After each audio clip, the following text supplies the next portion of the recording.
प्रेमानंदे हरि हरि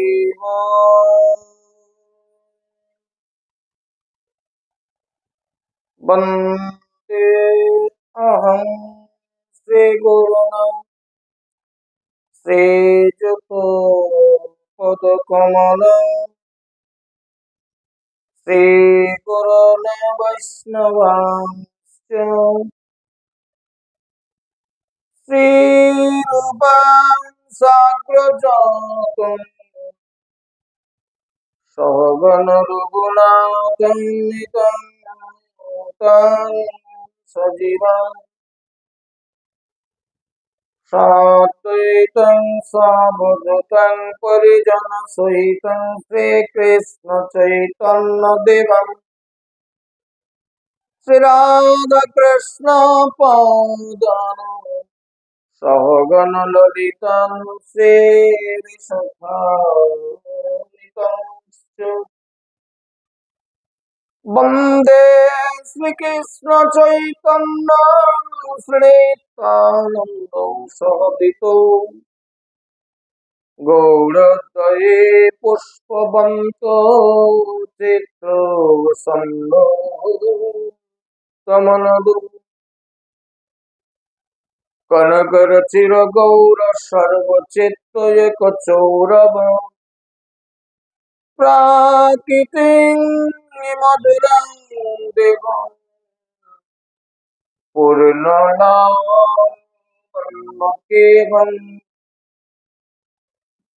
ललितो कलितरूपो कुब्धकन्दर्पभूपो सदा स्फुरतु हृदि नवीन्द्रश्रेष्ठी नवद्वीप चन्द्रजय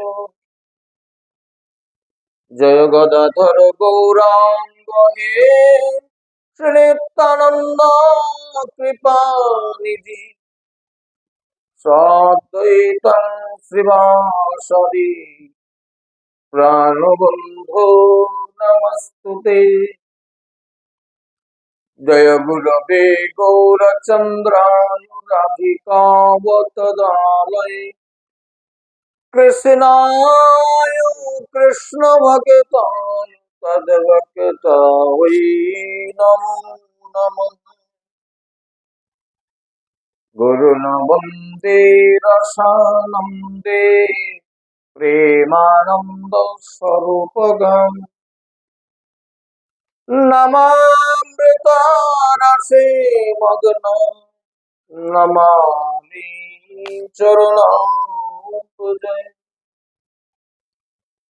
अखण्डमण्डलाकारं व्यक्तजेन चराचरं तत्पदं दर्शितं येन तस्मै श्रीगुरवे नमः नमो महावदान्नाय कृष्ण प्रेम प्रदायते कृष्णाय कृष्ण चैतन्य नामने गौरतीसे नमो नमः आजानुलंबित भुजौ कनकाय संकीर्तनैकपीतरो कमलावतक्षो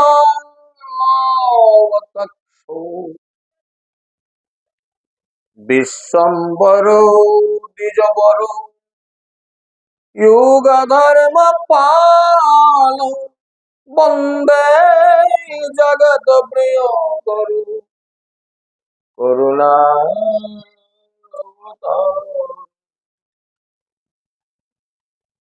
अनर्पितचरिं चिरं करुणयावतीर्न कलो समर्पयितुमुन्नतज्जलरसां स्वभक्तिश्रियं हरिपुरटसुन्दरदुतिकदम्बसन्दीपितो सदा हृदयकन्दरे स्फुरतु श्रीशचीनन्दन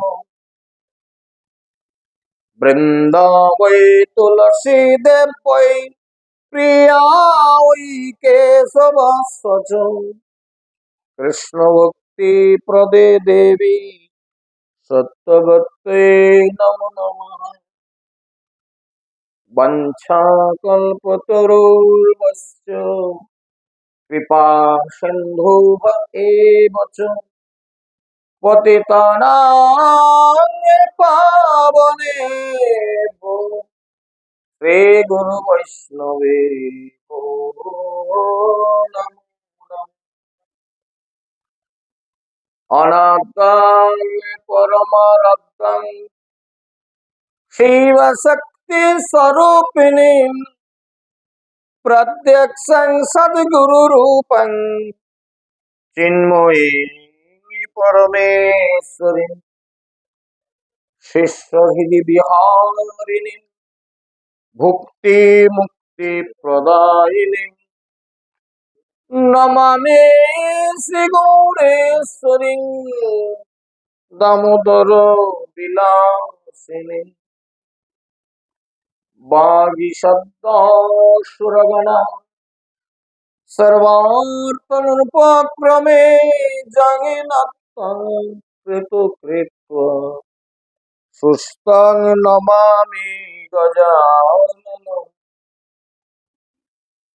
বরহপিড়াভিরামং মৃগমদতিলকং কঞ্জাক্ষং কম্বুকণ্ঠং স্মিতশুভগম্ভীরং সাদরণ্যস্তবেনম।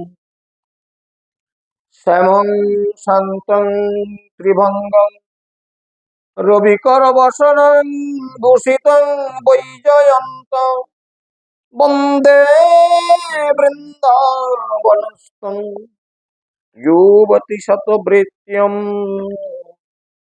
ब्रह्मगोपालदेशम्। मूकं करोति वाचालं पङ्गुं लङ्घयते गिरिं यत्कृपातमहं वन्दे परमानन्दमाधवम्। नारायणं नमस्कृत्य नरं चैव नरोत्तमं देवीं सरस्वतीं व्यासं ततो जयमुदीरये। तुलसी काननं यत्र यत्र पद्मवनानि च पुराण पठनं यत्र तत्र सन्निहितो हरि। ग्रंथेर प्रारंभे करि मंगलाचरण साधु गुरु भगवान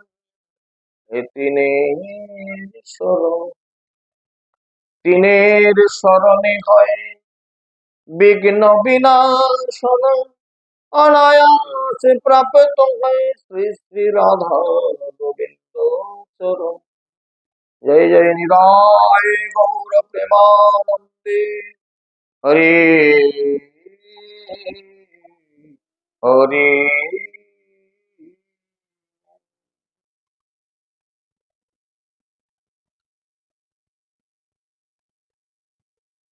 সমাগত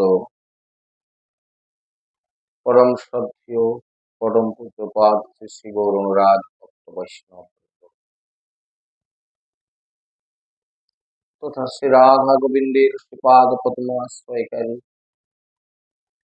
গৌর গোবিন্দের লীলা রসপথ সুধামৃত আস্বাদন পিপাসু রসিক ভাবুক ভক্তবৃন্দ এবং আমার মাতৃস্বরূপিণী স্নেহময়ী ভক্তিমতী মাতৃমণ্ডলী সকলের চরণ কমল মূলে এই অধীনের সশ্রদ্ধ দণ্ডবত প্রণতি গ্রহণ করুন। আপনারা সবাই কৃপা আশীর্বাদ করুন। জয় জয় নিতাই গৌর।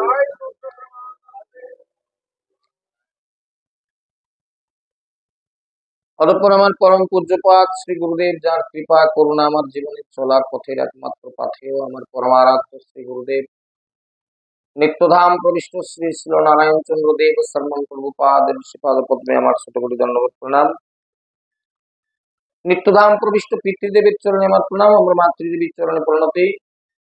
সর্বোপরি আমার নিত্য সেবিত সেবিগ্রহ শ্রী শ্রী শ্রী শ্রী শ্রী শ্রী রাধা দামোদর পাদ পদ্মে আমার শতকোটি ধন্যবাদ প্রণাম।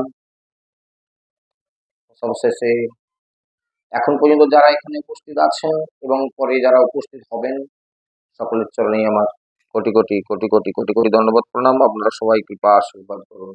তাই গৌর প্রেমানন্দে।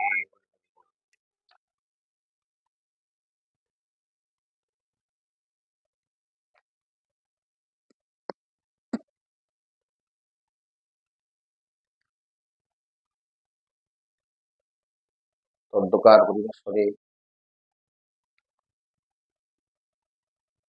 আমরা শ্রবণ করব আজকে ভগবান শ্রীকৃষ্ণের রাসলীলা প্রসঙ্গে। অত্যন্ত গভীর বস্তু, আস্বাদনে অনেকের খুব কষ্ট হবে, তবু যতটা সহজ করা যায় তার চেষ্টা করব।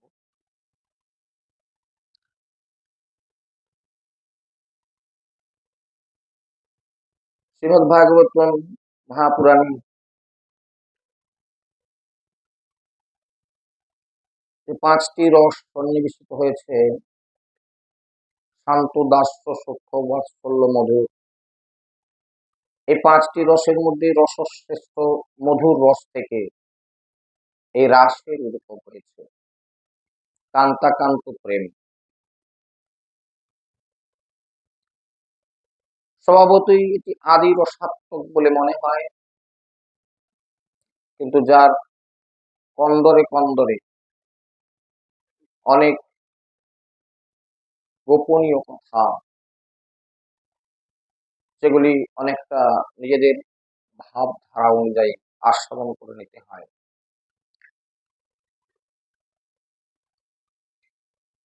শ্রীমদ ভাগবত 29 অধ্যায়ে, দশম স্কন্ধের 29 অধ্যায়ে এই রাসলীলার সূচনা হচ্ছে। সুখদেব ঋষিপাদ বর্ণনা করছেন, ভগবান রাত্রি শারদোৎফুল্ল মল্লিকা বেক্ষরং স্তং মনশ্চক্রে যোগ মায়ামুপাশ্রিত। রাসের সূচনা হচ্ছে। যে প্রসঙ্গ এখন প্রবেশ করতে যাচ্ছি, এই প্রসঙ্গটি শরৎ ঋতুর ঘটনা। বস্ত্রহরণের সময় ভগবান গোপীগণকে যে রাত্রি সমূহের একটা সংকেত দিয়েছিলেন, তারা সকলে পুঞ্জীবিত হয়ে যেন একটা রাত্রির রূপ ধরে এই শরতে উল্লসিত হয়ে একেবারে মেতে উঠেছিল। শরতের যত সুগন্ধি ফুল, মল্লিকা, মালতী, জ্যোতি ইত্যাদি বিকশিত হয়ে একটা দিব্য সৌরভে ভরিয়ে তুলেছিল আকাশ বাতাস। মহা উল্লাসময় সেই রাত্রি, যে রাত্রি বহু রাত্রির একীভূত হয়ে আছে, যার মধ্যে সেই আশ্চর্য সুন্দরী রজনী দেখলেন শ্রী ভগবান।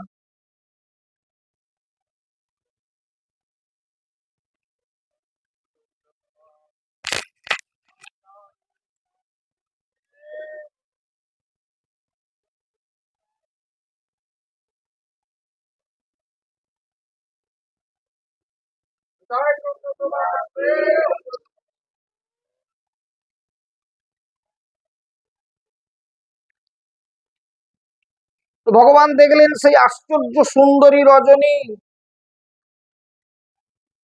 তার প্রসন্ন দৃষ্টিপাতে সেটি হয়ে উঠল দিব্য। গত কয়েকদিন ধরে এই ভাষাটা ব্যবহার করে চলছি যে ভগবানের লীলাসমূহ হচ্ছে দিব্য। দীপ ধাতু থেকে এসেছে, যার প্রাকৃত সম্বন্ধ রহিত। সুতরাং একটা কথা প্রথমেই বলে দিই, এই রাসলীলা আস্বাদন করতে করতে কেউ কিন্তু প্রাকৃত চিন্তা করে ফেলবেন না, কারণ মনে করে ফেলবেন না এটা একটা স্বামী স্ত্রীর ব্যাপার ঘটছে এরকম একটা ঘটনা। না, এর মধ্যে যে গভীর রস লুকিয়ে আছে আমি স্থানে স্থানে যতটা সম্ভব ইঙ্গিত দেওয়ার চেষ্টা করব, আপনারা আস্বাদন করতে থাকুন। তিনি স্বয়ং অমনা বা মনহীন হয়েও নিজের প্রেমিক ভক্তগণের ইচ্ছা পূরণ করবার জন্য মনস্থ করলেন।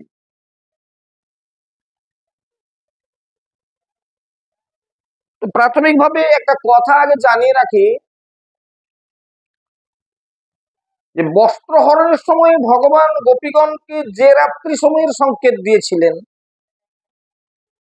সেই বস্ত্র হরণ সম্বন্ধীয় আগে কিছু প্রারম্ভিক কথাবার্তা বলে নেওয়া খুব প্রয়োজন আছে।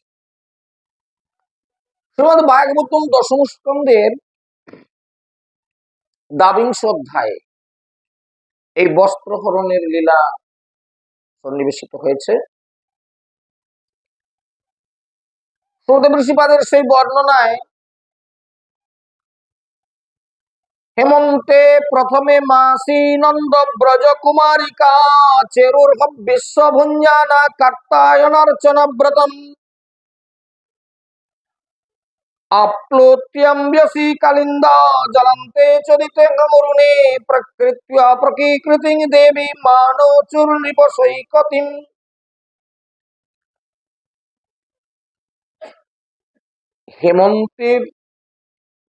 হেমন্ত ঋতুর যে প্রথম মাস মার্গশীর্ষ মাস বা অগ্রহায়ণ মাস, এই যে আমাদের দেশে দামোদর ব্রত করে না, কার্তিক মাস, কার্তিক মাসের ব্রত শেষ যেদিন থেকে সেই দিন থেকে একটা ব্রত শুরু হয় যেটার নাম কাত্যায়নী ব্রত। আপনারা পাঁজিতেও দেখবেন কাত্যায়নী ব্রত বলে লেখা আছে। এই কাত্যায়নী ব্রত সম্পর্কে একটু ধারণা আপনাদের প্রথমে দিয়ে দিই। এই কাত্যায়নী ব্রতটি কি, এই ব্রত করলে কি হয়, এর নিয়ম কি।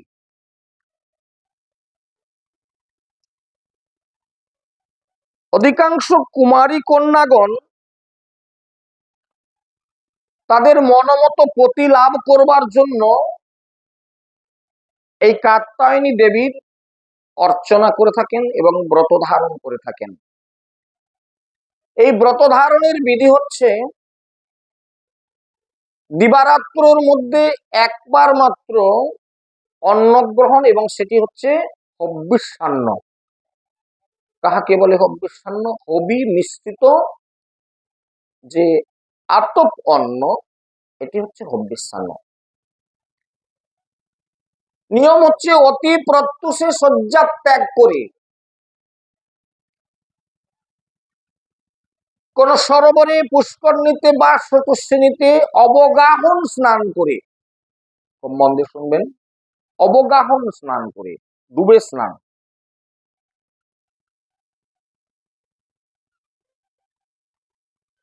স্নান করে শুদ্ধ বস্ত্র পরে পরিধান করে কাত্যায়নীর মূর্তি বালুকা দিয়ে প্রস্তুত করে তার কাছে নিত্য প্রার্থনা করা। এটা একদিন না, পুরো এক মাস, এই এক মাস এইভাবে ব্রত করে প্রার্থনা করতে হয়। যেমন দামোদর ব্রত করে নিত্য ভোরের বেলা স্নান আদি করে মঙ্গলাচরণ ইত্যাদি করে ভগবানের অর্চন এবং ভগবানের কাছে দামোদর অষ্টক পাঠ এবং প্রার্থনা হচ্ছে কি প্রার্থনা, মা যশোমতী যেমন করে ভগবানকে উলুখলের সঙ্গে দড়ি দিয়ে বাঁধতে পেরেছিলেন, সক্ষম হয়েছিলেন,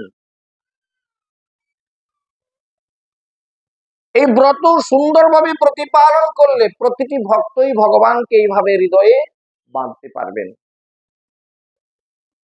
দামোদর ব্রত যেমন এইরকম, কাত্যায়নী ব্রত হচ্ছে এইভাবে ব্রত করে কুমারী কন্যাগণ এক মাস তাদের মনের মতো করে কাত্যায়নী দেবীর অর্চনা করবেন এবং তাদের প্রার্থিত বস্তু হচ্ছে মনের মতো পতি প্রাপ্ত হওয়া।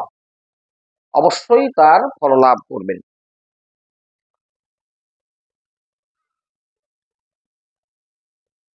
তো মহারাজ নন্দব্রজের গোপকুমারীগণ,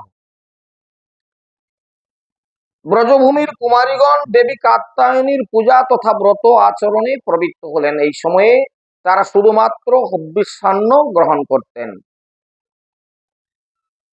তো হে মহারাজ পরীক্ষিত, তারা অতি প্রত্যুষে দিগন্তে করুণাভাস দেখা দিতে না দিতে, অর্থাৎ পূর্ব গগনে সূর্য উদিত হতে না হতে যমুনার জলে স্নান করে জলের সমীপে সেই তটভূমিতে বালুকা দিয়ে দেবী কাত্যায়নীর মূর্তি প্রস্তুত করে চন্দনাদি গন্ধদ্রব্য, সুগন্ধি পুষ্পমালা, নৈবেদ্য, ধূপ, দীপ, নানা প্রকার উপহার, তণ্ডুলাদির দ্বারা তার পূজা করতেন। তো এইভাবে আরাধনা কালে সেই কুমারীগণ প্রত্যেকে যে মন্ত্রটা দ্বারা কাত্যায়নীর অর্চন করা হয়, কাত্যায়নীর কাছে প্রার্থনা করা হয়, যদি আপনারা কেউ করতে চান তাহলে মন্ত্রটা শিখে নেন। কাত্যায়নী মহামায়ী মহাযোগিন্যাধীশ্বরী নন্দ গোপ সুতং দেবী পতিং মে কুরুতে নম ইতি মন্ত্রং জপন্তস্যা পূজ্যং চক্রু কুমারিকা। এই মন্ত্রে নিত্য নিত্য কাত্যায়নী দেবীর কাছে প্রার্থনা করতেন যে হে কাত্যায়নী, হে মহামায়া, হে মহাযোগিনী, হে অধীশ্বরী, সকলের উপরে আধিপত্যকারিণী দেবী, নন্দগোপের পুত্রকে আমার পতি করে দিন, আপনাকে নমস্কার। এখানে একটা অদ্ভুত কথা, এই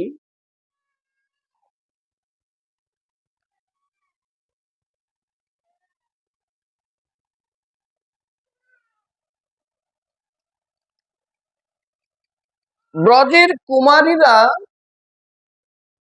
একসঙ্গে ডাকাডাকি করে যাচ্ছে যমুনার তীরে।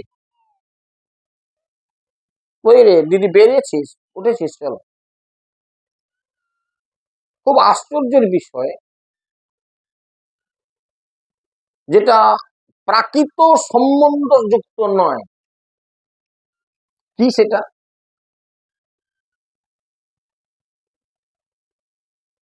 একটি কুমারী মেয়ে, সে কাকে পতিত্বে বরণ করবে, কিরকম পতি তার পছন্দ, এর সঙ্গে কি সকলের যোগ থাকা সম্ভব? একসঙ্গে দল বেঁধে বলছে যে ওই ছেলেটাকেই আমি বিয়ে করতে চাই, ওকে পতি করে পাইয়ে দাও, মা কাত্যায়নী যেন আমি ওকেই পতিরূপে পেতে পারি। কিন্তু অদ্ভুত কথা এই, ব্রজের কুমারী কন্যাগণ কাত্যায়নীর কাছে একইভাবে 1 মাস প্রার্থনা করে গেলেন, হে দেবী, নন্দগোপের পুত্রকে আমার পতি করে দিন।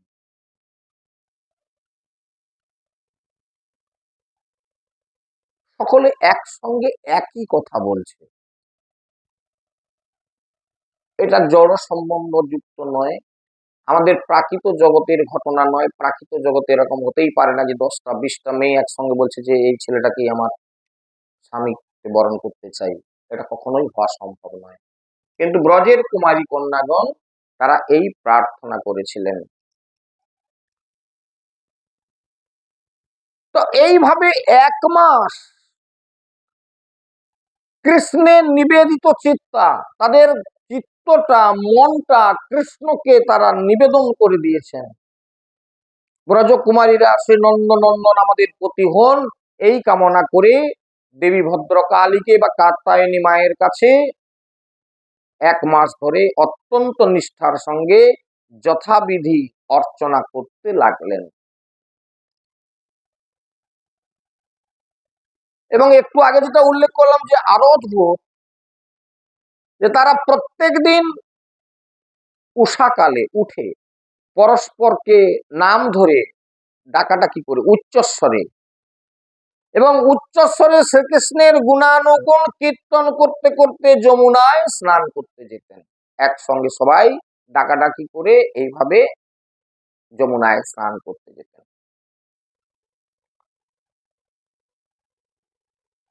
নদ্যাং কদাচিদাগত্য তীরে নিক্ষিপ্য পূর্ববৎ বাসাংসে কৃষ্ণং গায়ন্ত বিদ্রোহ সলিলে মুদা।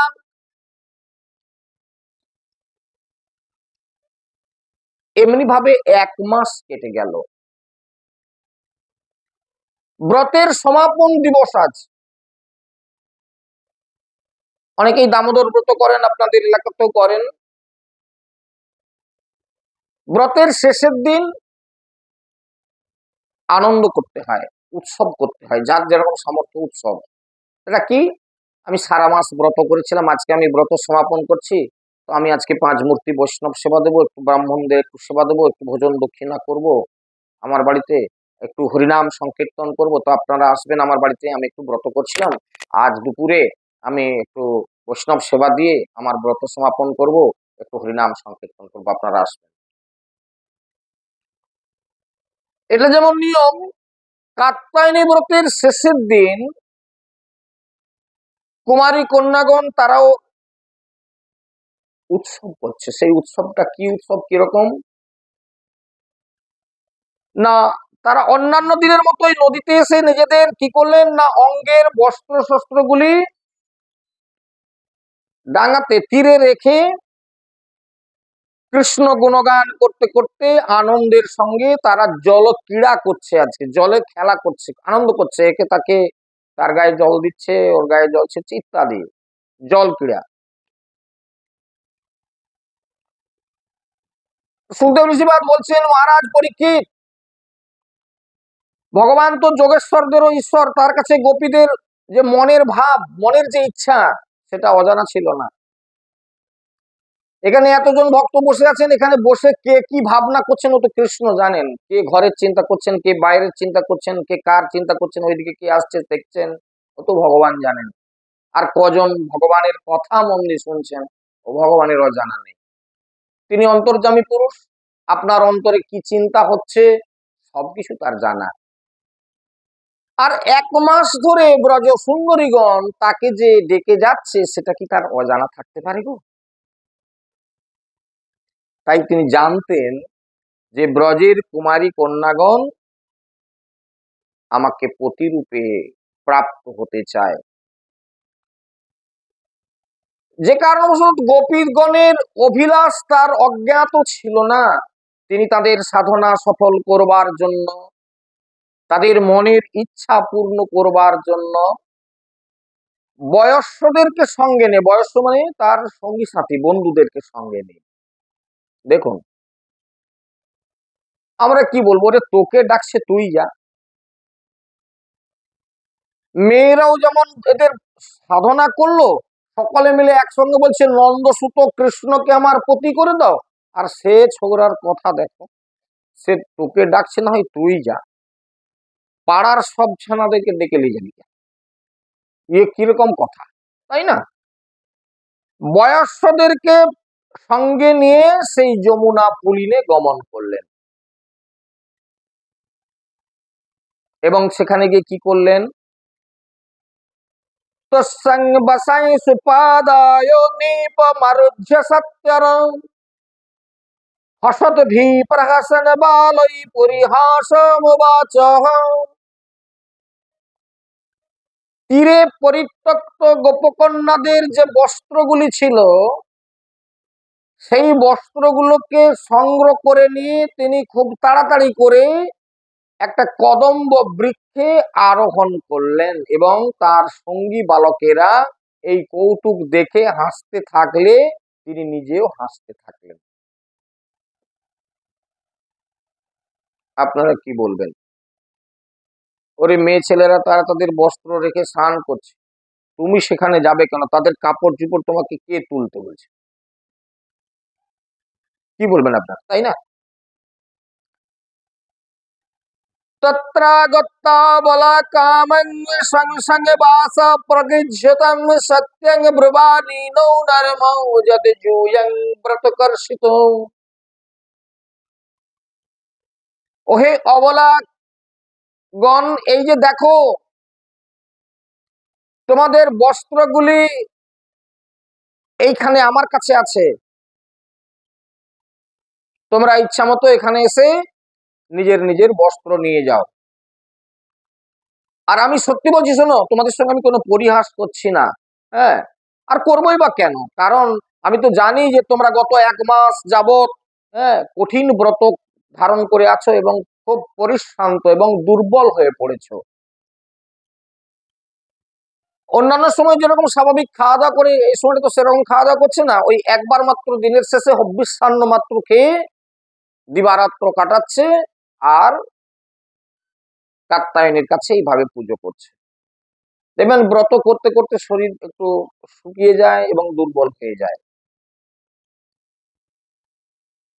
তো তোমরা তো এখন খুবই সেরকম দুর্বল হয়ে পড়েছো, ক্লান্ত হয়ে পড়েছো 1 মাস ব্রত করে করে।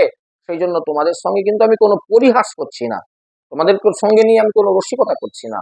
সত্যি সত্যি বলছি, তোমরা এক কাজ করো, যে যার বস্ত্রটা এখান থেকে চিনে নিয়ে যাও, আমার কাছে আসলেই আমি দিয়ে দেবো। এখন আপনাদের নিশ্চয়ই প্রশ্ন হবে, তোমাকে এখানে গাছে তুলতে বললো কে বস্ত্রগুলো, আর উঠে এসে নিয়ে যাও তোমরা, এরকম কাণ্ড করতে বললোটা কি? তোমার উদ্দেশ্যটা কি? এটা আপনাদের প্রশ্ন। এই জন্য বস্ত্রহরণ লীলা বললে খুব আনন্দ লাগে, রাসলীলা হবে বললেই খুব আনন্দ লাগে, কিন্তু প্রতিটি রন্ধ্রে রন্ধ্রে কি শিক্ষা দেওয়া আছে সেইগুলো একটু আস্বাদন করবার এবার চেষ্টা করুন। হ্যাঁ, এখন ছেলেমেয়েরা কথা শুনছে তো বলে কুমারী কন্যাদের বস্ত্র ছাড়িয়ে দিচ্ছে, দারুণ ব্যাপার। না, উদ্দেশ্য কি? এই আসল তথ্যটা এবারে আসুন। ভগবান শ্রীকৃষ্ণ এরকম একটা কাজ করতে গেলেন, তিনি অজ্ঞানী অথবা তিনি সাধারণ একটা পাড়ার ছেলের মতো রহস্য রসিকতা নিয়ে ব্যস্ত আছে? না। তাহলে কি? ব্রজসুন্দরীগণ 1 মাস ধরে তাকে পতিত্বে বরণ করবার জন্য কাত্যায়নীর কাছে প্রার্থনা করে গেলেন।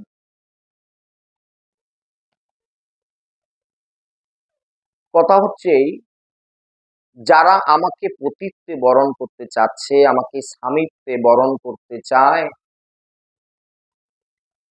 তাদের প্রতি তো আমাদের কিছু কাজ আছে নাকি? আমরা যখন বিবাহাদি করি কি অগ্নি সাক্ষাৎ রেখে 7 পাক ঘুরে কি কথাগুলো বলা হয়? সারা জন্ম তোমার অন্ন বস্ত্রের দায়িত্ব নিলাম, তুমি অপরাধ করলেও সেগুলি ক্ষমা করব, ইত্যাদি ইত্যাদি।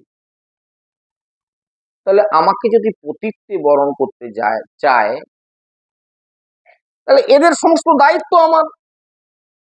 এরা করেছে কি, এখন কাপড় চোপড় গুলো তীরে রেখেছে। তীরে রেখেছে মানে এখানে অনেক কিছু ঘটনা ঘটতে পারে। যেমন ধরুন, কাপড় চোপড় গুলো রেখেছে, কোনো একটা বিষাক্ত কীট ওর মধ্যে প্রবেশ করতে পারে, সেটা পরিধান করতে গেলে তাকে দংশন করতে পারে, তার কষ্ট হতে পারে। জলে ভিজে যেতে পারে, বালির উপরে রেখেছে, সেই সাথে সাথে বালির উপরে কাপড় চোপড় গুলো ভিজে যেতে পারে, ইত্যাদি বিভিন্ন কিছু ঘটতে পারে। আমাকে এরা পতিত্বে বরণ করতে চায়, আমারও তো কিছু দায়িত্ব আছে।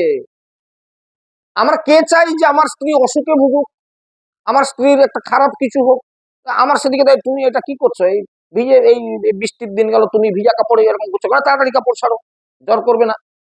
এটা তো স্বামীর দায়িত্ব, না নয়?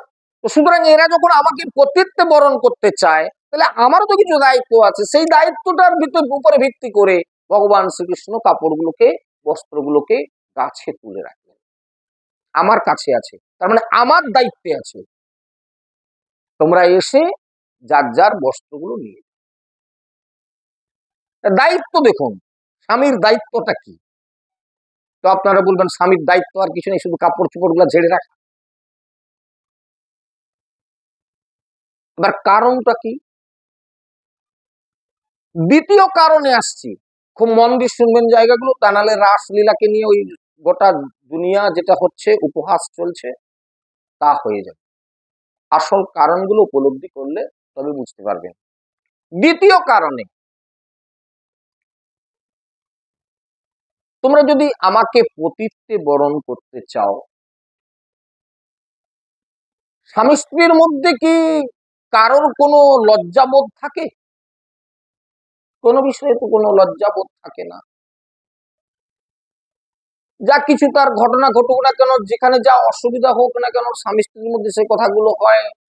তার কোথাও কিছু, যা কিছু করণীয়, হ্যাঁ, কোথায় ওষুধ লাগাতে হবে, কোথায় মলম লাগাতে হবে, তাও বটে।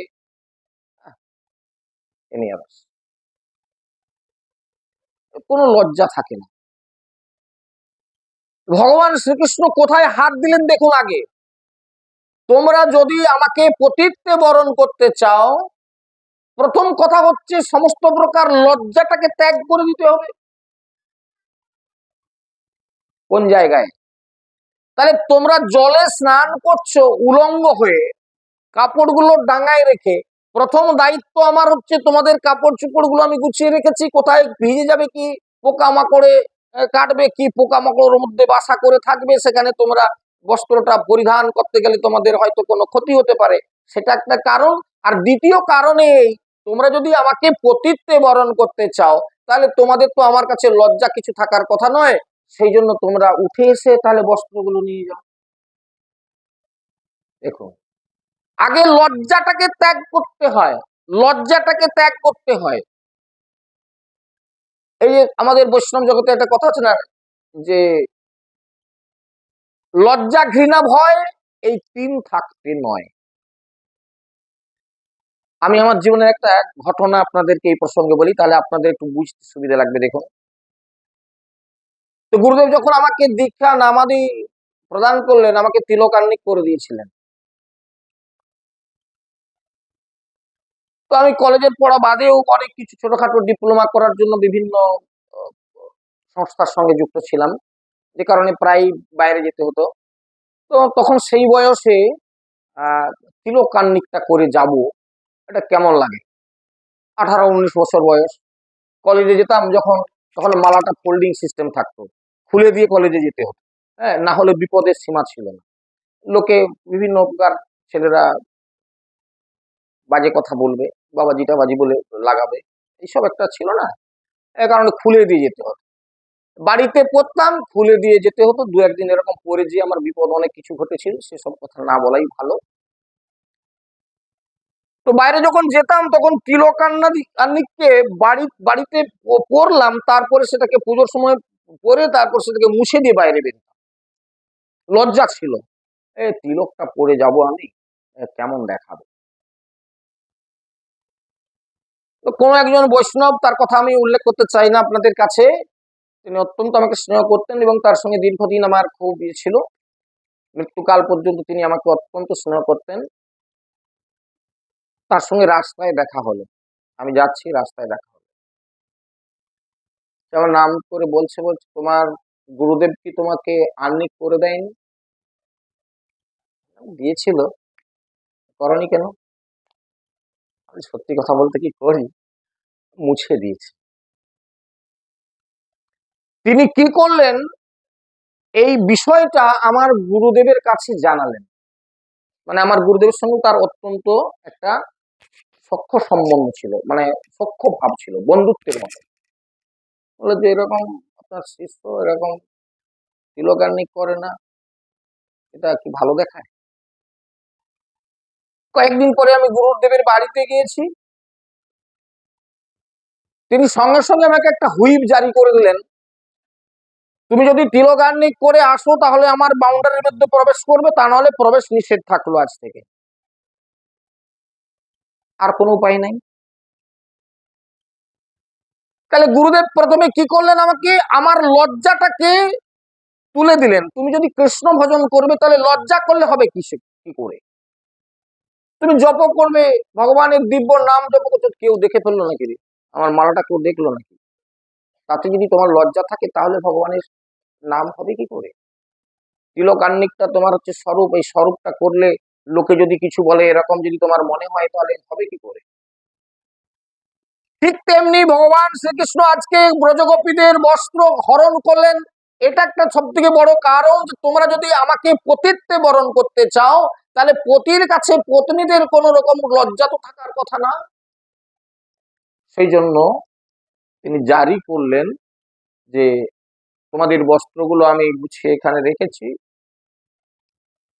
তোমরা যে যার বস্ত্রগুলো আমার কাছ থেকে নিয়ে যাও।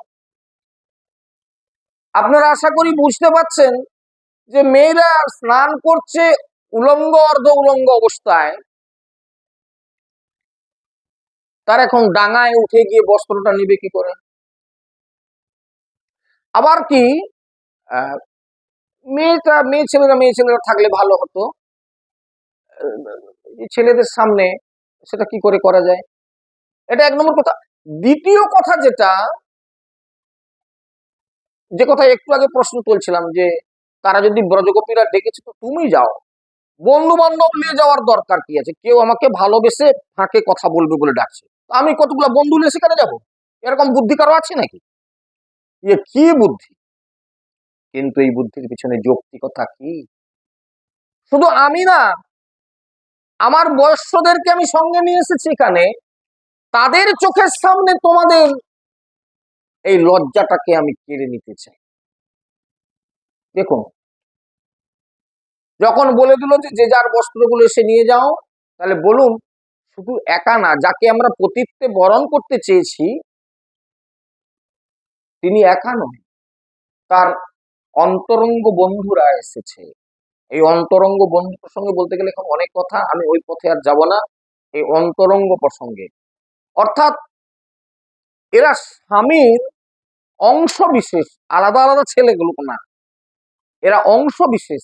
বিভিন্ন ভাবে লজ্জাগুলো যেগুলো আমাদের মধ্যে আসতে পারে, সমস্ত প্রকার লজ্জা ত্যাগ করে উঠে আসে।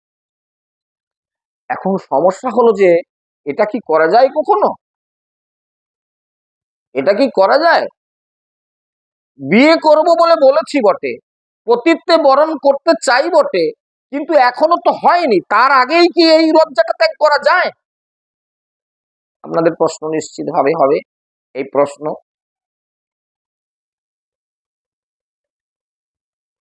যাকে কামনা করে তাদের এই ব্রত, এই কৃচ্ছ সাধন, তিনি স্বয়ং এসে উপস্থিত হয়েছেন তাদের কাছে, নিজের থেকেই সূত্রপাত করছেন তার এই কৌতুক লীলা।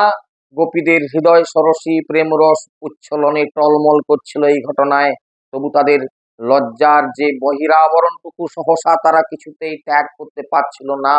যাকে আমরা পতিত্বে বরণ করবার জন্য কাত্যায়নের কাছে চেয়েছিলাম, তিনি স্বয়ং এসেছেন বটে, কিন্তু তথাপিহ এইভাবে সেই লজ্জাটুকু ত্যাগ করে তার কাছে এখনো যেতে পারছেন না। সকলেই সকলের মন জানেন, তাই পরস্পরের দিকে তাকিয়ে ভিতর এবং বাইরের এই ছলনার অভিনয়ে হাসি গোপন করতেও পারছেন না, যদিও শেষ পর্যন্ত তারা জল থেকে উঠতে পারলেন না।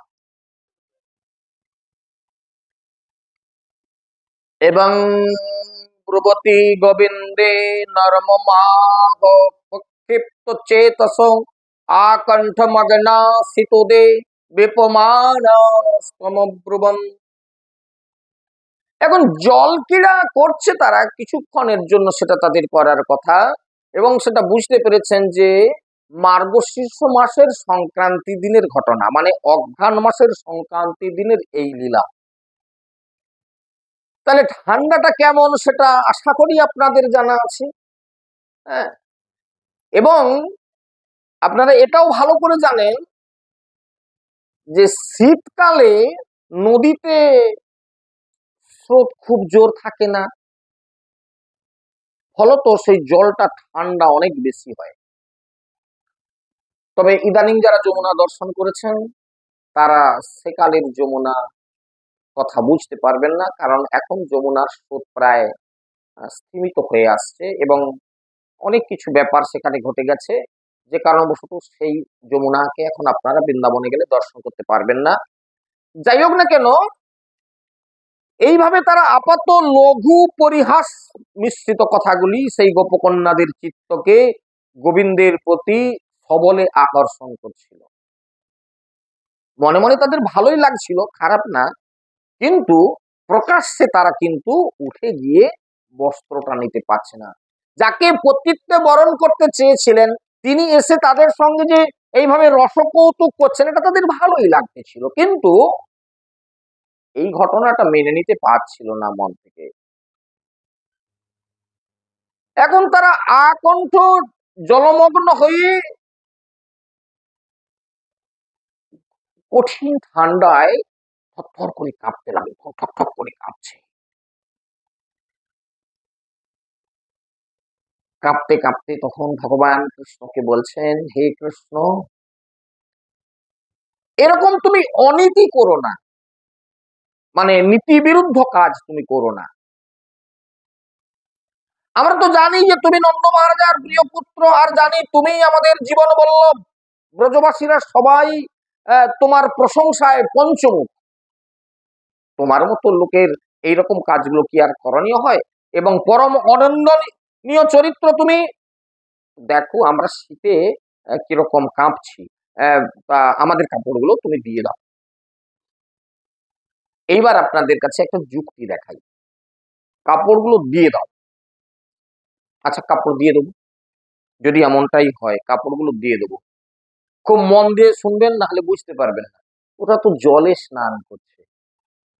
এই হলুদ কাপড় কার? না আমার। এই নাও। আমি যদি জলে ফেঁকে দিই, কাপড়টা ভালো করে ধরতেও পারবেন কিনা, অর্ধেকটা জলে পড়ে যেতে পারে, ভিজে যাবে। এক তো কাঁপতিছ তোমরা, তার উপরে জলে যদি পড়ে যায় তাহলে ভিজে যাবে। দ্বিতীয় একটা কথা আপনাদের বলি, তুমি তো জলে দাঁড়িয়ে আছো, তাহলে তোমাকে কাপড় পরতে হলে তো ডাঙায় উঠতেই হবে। না জলে দাঁড়িয়ে দাঁড়িয়ে শুকনা কাপড়টা পরবে, তাহলে আর পরে লাভ কি হবে? বুঝতে পারা যাচ্ছে? জলে দাঁড়িয়ে কি শুকনা কাপড়টা পরা যাবে? পরলে তো সে কি হবে, সে আর আমি নতুন করে কি বলবো, তাই না? ভালোই ভালো তুমি আমাদের কাপড়গুলো দিয়ে দাও। তাহলে কুমারী কন্যাগণ যে অভিযোগটা রেখেছে, অভিযোগটা তাদের কতটা সত্যি কতটা মিথ্যা সেটা আপনারা অনুভব করুন। কাপড়গুলো আমি যদি দিয়েও দিই, মনস্থ করি, যদি ফিকে দিই গায়ের উপরে, তোমরা নিয়ে সেটা কি করবে? সেটা তোমাকে পড়তে হবে তো, কোন দিকে কোন কুটটা সেটা ঠিক করতে হবে, পড়তে হবে। পড়তে গেলেই তো তুমি সে কাপড়টা ভিজে যাবে, তাহলে তোমাকে ডাঙ্গাতে তো উঠেই আসতে হচ্ছে। যুক্তিটা দেখুন। এবারে আমরা পরের প্রসঙ্গে চলে আসি। শ্যাম সুন্দরতে দাস্য করবাম তবোদিতম দেহি বাসাংসি ধর্মজ্ঞ নচেদরাজ্ঞে ব্রুবামহি।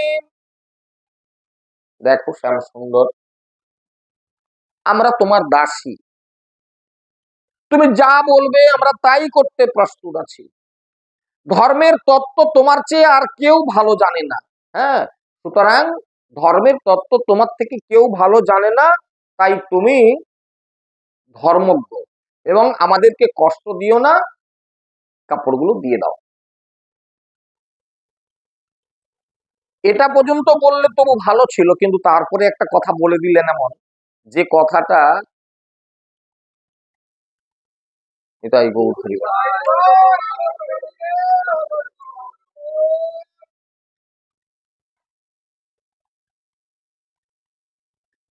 সে কথাটা কি? দিয়ে দাওয়ের পরে ওখানে পূর্ণচ্ছেদ না দিয়ে আরেকটা কথা ওর সঙ্গে জুড়ে দিলেন। বিপদটা বেঁধে গেল সেইখানে। কি কথা? না হলে আমরা কিন্তু নন্দ মহারাজাকে গিয়ে সব বলে দেবো মরেছে।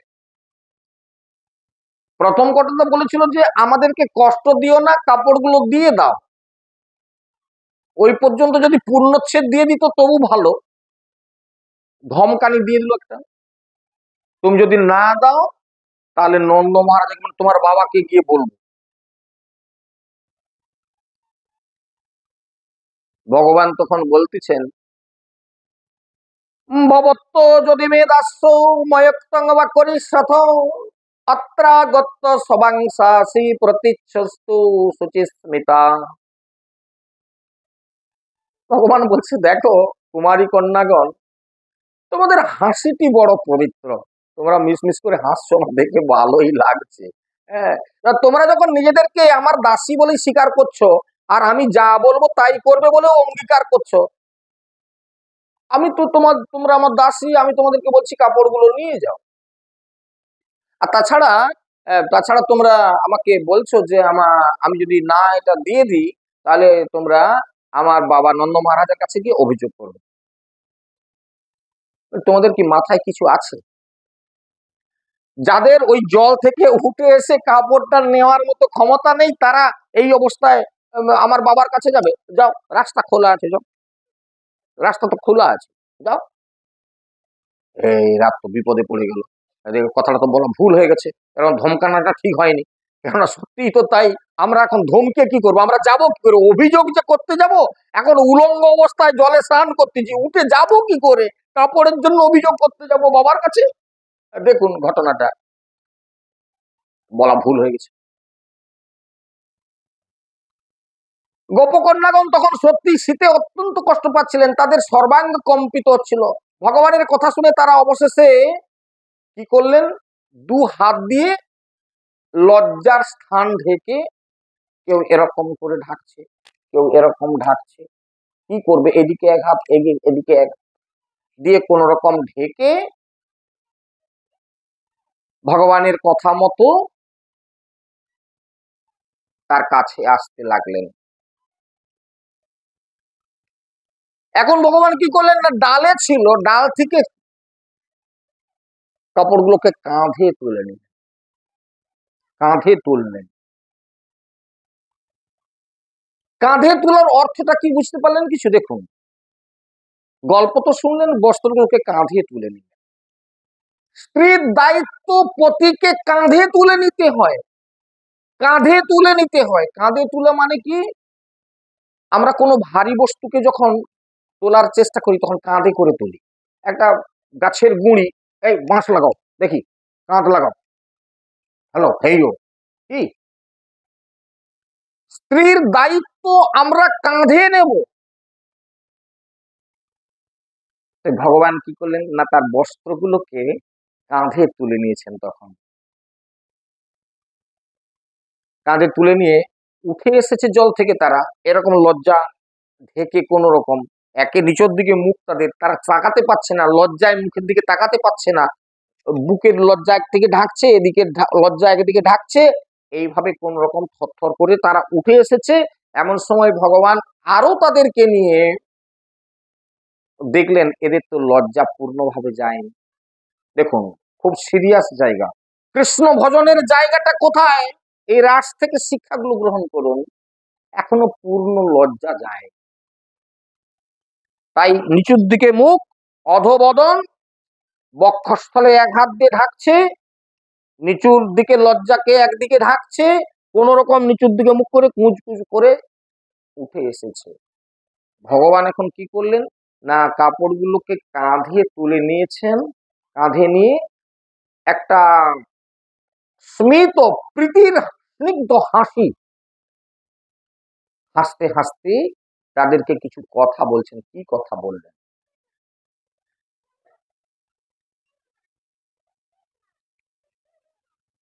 আরেকটা নতুন ফেকড়া বের করলেন। এটা করার পিছনে যুক্তিকতা কি? না, ওই যে এখন লজ্জা তাদের আছে, কি যুক্তি খাড়া করলেন? দেখো কুমারী কন্যাগণ, তোমাদেরকে একটা কথা বলি, তোমরা যে উঠে এসেছো আর আমি বলেছিলাম আমার কথা রেখেছো, তোমরা আমার দাসী, সত্যি তোমরা আমার কথা রেখেছো, আমি খুব খুশি। কিন্তু একটা কথা বলি, তোমরা ওই যে উলঙ্গ অবস্থায় জলে স্নান করেছো, এতে তোমাদের একটা অজান্তে অপরাধ হয়ে গেছে। মন দিয়ে শুনবেন, অজান্তে অপরাধ হয়ে গেছে। কি সেটা? জলের দেবতার নাম কি? বরুণ দেব। তাহলে জলে তোমরা উলঙ্গ হয়ে স্নান করেছো, মানে তাহলে জলের দেবতাকে অবমাননা করা হয়নি? এই জন্য কেউ জলে উলঙ্গ হয়ে কখনো স্নান করবেন না। হ্যাঁ, অনেকে এরকম সেই পরিধান বস্ত্রটাকে নিয়ে গা হাত ধুয়ে তারপর সেটাকে পরে উঠে, জলে উলঙ্গ হয়ে স্নান করতে নেই, জলের দেবতার অবমাননা। এখন কুমারী কন্যাগণ, তারা তো বাচ্চা মেয়ে ছেলে, এখন তারা চিন্তা করলো সত্যি তো এটা মিথ্যা, ভুল তো হয়েছে আমাদের, না নয় আমরা উলঙ্গ হয়ে স্নান করেছি, এবং যে যুক্তিটা দেখাচ্ছেন যে বরুণ দেব জলের দেবতা, তাকে তাহলে অবমাননা করা হয়েছে। তাহলে তো শোনো, তোমাদের অজান্তে একটা অপরাধ হয়ে গেছে, এখন তোমাদেরকে তার জন্য কিছু প্রায়শ্চিত্ত করতে হবে, কিছু ক্ষমা চাইতে হবে। তাহলে বরুণ দেবকে কোথায় পাবো, বরুণ দেবের কাছে কি করে যাব, তাহলে আমরা কোথায় যাব, কি করব, তারা খুব চিন্তায় পড়ে গেছেন। তো আমাকে তোমরা যখন পতিত্বে বরণ করতে চাও, আমার তো কিছু করণীয় আছে এই প্রসঙ্গে, তোমাদেরকে আমি তো কিছু সহযোগিতা করতে পারি। শোনো শোনো, তোমাদেরকে বরুণ দেবের কাছে যেতে লাগবে না, কারোর কাছে যেতে হবে না। এই জায়গাটা আপনারা একটা আন্ডারলাইন করবেন মনের মধ্যে, কি যে কোনো দেবতার কাছে যদি অপরাধ হয়ে যায়, কোনো দেবীর কাছে যদি অপরাধ হয়ে যায়, আপনারা যদি তার কাছে নাও যান, তাতেও কিন্তু আপনার অপরাধ প্রশমিত হবে। শুধুমাত্র ভগবানের কাছে গিয়ে যদি আপনারা ওই কথাটা বলতে পারেন। কি বোঝা গেছে? ঈশ্বর পরম কৃষ্ণ সচ্চিদানন্দ বিগ্রহ অনাদির আদি গোবিন্দ সর্ব কারণ কারণম, সমস্ত দেবদেবীর কারণ হচ্ছেন ভগবান কৃষ্ণ। এগুলি তো আর সব শাখা প্রশাখা, এক একটা ডিপার্টমেন্ট এক একজন দেবদেবীকে দেওয়া আছে। তোমরা এই জায়গাটা লক্ষ্য করো আর পূজা আদায় করো। শীতলাকে বললো যে তুমি ওই অলৌঠা বসন্ত দিয়ে পূজা আদায় করে খাও, একে মনসাকে বললো ফস ফাঁস গুলা নিয়ে তুমি লোককে ভয় দেখিয়ে করে খাও। হ্যাঁ, কিন্তু সকলের উপরে আমি আছি, ডিপার্টমেন্ট আমার, আমার সব তোমাদেরকে দিলাম মাত্র একটা একটা দিক। হ্যাঁ, তোমরা করে খাও। সেই জন্য তোমাদেরকে কোথাও যেতে হবে না, তোমরা শুধু একটা কাজ করো। কায়দা দেখুন, কে যেন কুচকুচ খাচ্ছে, বাচ্চাগুলো, ওদের একটু ধরুন তো।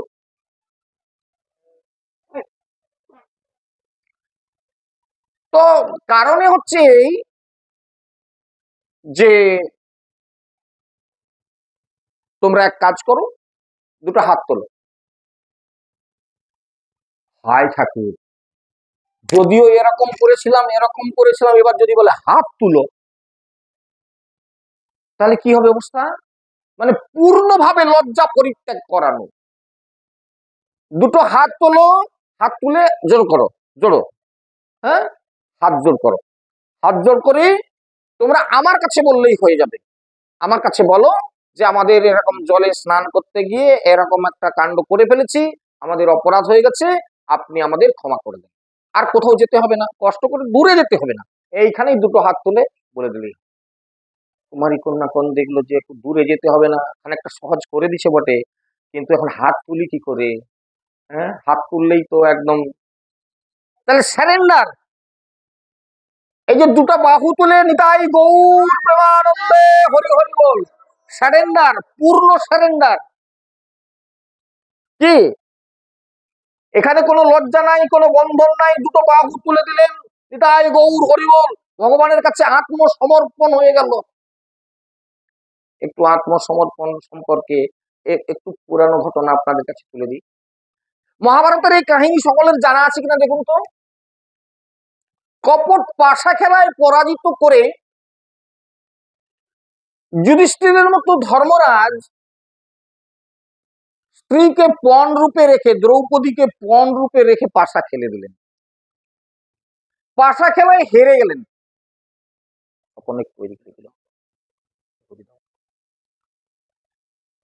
পাশা খেলায় হেরে গেলেন। পাশা খেলায় হেরে যেতে দুঃশাসন কি করলো না, দ্রৌপদীর কেশাকর্ষণ করে টানতে টানতে তাকে প্রকাশ্য রাজ দরবারে নিয়ে যাচ্ছে, চুলের মুঠি ধরে তাকে টেনে নিয়ে যাচ্ছে। হেরে গেছি যখন, তোমাকে পণ রেখেছিল, তুমি এখন আমাদের।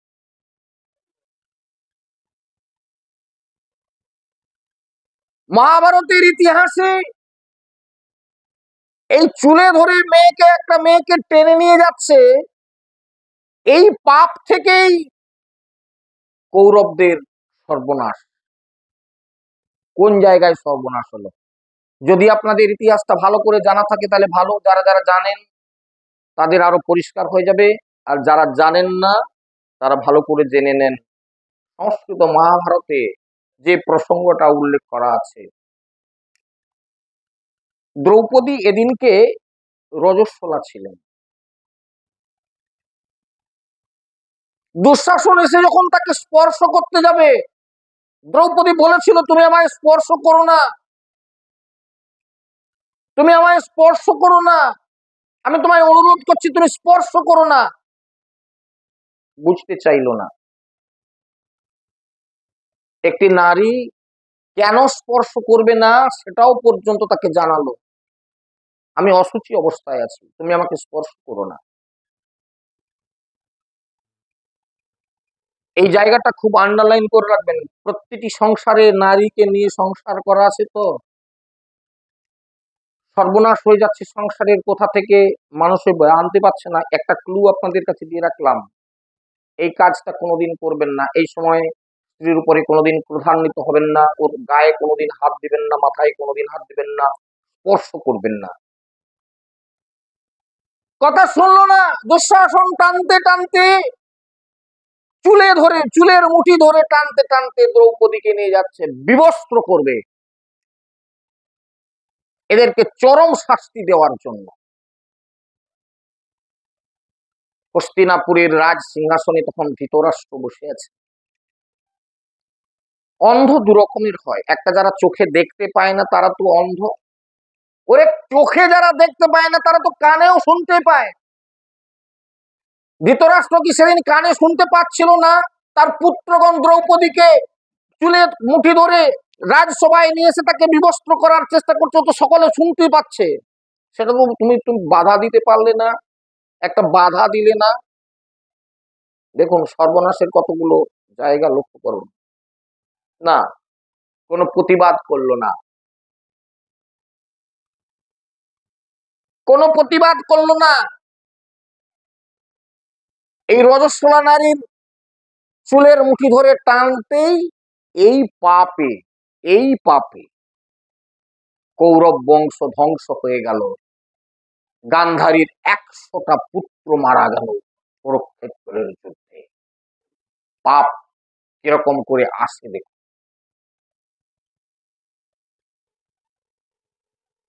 দ্রৌপদীকে যখন টানতে টানতে নিয়ে যাচ্ছে, দ্রৌপদীর একটা ভরসা ছিল, এরা নিয়ে যাচ্ছে নিয়ে যাক, কিন্তু সেখানে আমার শ্বশুর মশাই এখনো আছেন, সিংহাসনে বসে আছেন ধৃতরাষ্ট্র, তার চোখের সামনে নিশ্চয়ই এত বড় অন্যায়টা হতে দেবেন না, আশা ছিল। কিন্তু না, ধৃতরাষ্ট্র কোনো বাধা দিল না, তাদের কাজে কোনো বাধা দিল না। পরের আশা ছিল, দুঃশাসন কেন এটা করতে গিয়েছিল না, সেদিন রাজসভায় পঞ্চ পাণ্ডব উপস্থিত আছে, তাদের চোখের সামনে আমরা জিতেছি, জয়লাভ করেছি, সুতরাং তোমাদের স্ত্রীকে নিয়ে এসে আমি যা খুশি করব, এটা আইন বিরুদ্ধ কাজ। তুমি জিতেছো জিতেছো, কিন্তু তা বলে তুমি নারীর মর্যাদাকে তুমি ক্ষুণ্ণ করবে, এটা কোনোদিন মেনে নেওয়া যায় না। কি ঘটলো? দ্রৌপদী দেখতে পাচ্ছিল যে ওখানে আমার পঞ্চ স্বামী বসে আছেন, এদের মধ্যে ভীম একাই 100। যদি একবার গদা ধরে আর কি, কাকু রাখবেন, একবার সবাইকে ছাতু তৈরি করে দেবে। সুতরাং তাদের চোখের সামনে আমাকে উৎপাত করলে তারা নিশ্চয়ই সহ্য করবে না, আমাকে রক্ষা করবে। যুধিষ্ঠির কতটা সৎ, কেন তার নামটা যুধিষ্ঠির হলো? যুধিষ্ঠির কেন নামটা হলো? যিনি যুদ্ধেও স্থির থাকতে পারেন, চোখের সামনে অনেক বড় অঘটন ঘটে যাওয়া চোখে দেখেও তিনি স্থির থাকতে পারেন, তাই তার নাম যুধিষ্ঠির। এবং থাকলেন কিনা দেখুন, তাদের বিবাহিতা পত্নীকে প্রকাশ্য রাজ দরবারে নিয়ে এসে তার বস্ত্র কেড়ে নেওয়া হচ্ছে চোখের সামনে, যুধিষ্ঠির বাধা দিতে পারলেন না। ভীম শুধু দাদার মুখের দিকে একবার দেখছে, ওইদিকে একবার দেখছে, যদি দাদা একবার বলে যে ভীম দেখো তো একবার, তাহলে উঠে পড়ে লেগে যাবে। দাদা বসে আছে, দেখুন কতগুলো জায়গা আমাদেরকে দেখতে হবে। বড় দাদা বসে আছে আসনে, সে কিছু বলেনি, সুতরাং আমার কিছু করতে যাওয়া এখানে উচিত হবে না। আমরা কি করি? দাদা থাকো, ওইসব মানি না। কি দাদাকে আমরা মর্যাদা দিই? দেখুন ভীম গদা নিয়ে বসে আছে, ইচ্ছে করলেই এখনই সকলের মাথাগুলো চূর্ণ করে দিতে পারতো। দুঃশাসনের কতটা ক্ষমতা আছে, ও একবার ধরলে ওর এখনই ঠান্ডা করে দিতে পারতো, কিন্তু দাদা কিছু বলেনি। দাদা বসে আছে, দাদার মুখের দিকে বারবার দেখছে, যদি দাদার মুখ থেকে একটা কিছু বেড়ায় না।